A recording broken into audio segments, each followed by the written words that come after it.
اچھا سر، قرآن پاک فائنل اللہ تعالیٰ کی طرف سے بک ہے، اللہ تعالیٰ نے کیوں پچھلوں کو کیوں نہیں ختم کر دیا؟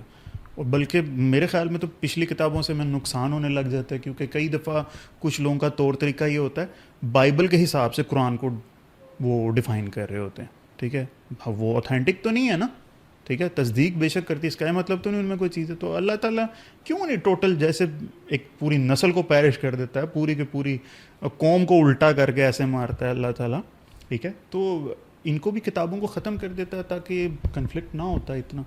نہیں، اس کے لیے تو قوموں کو ختم کرنا پڑتا نا، یہ اللہ تعالیٰ کی اسکیم نہیں، وہ انٹروین نہیں کرتے.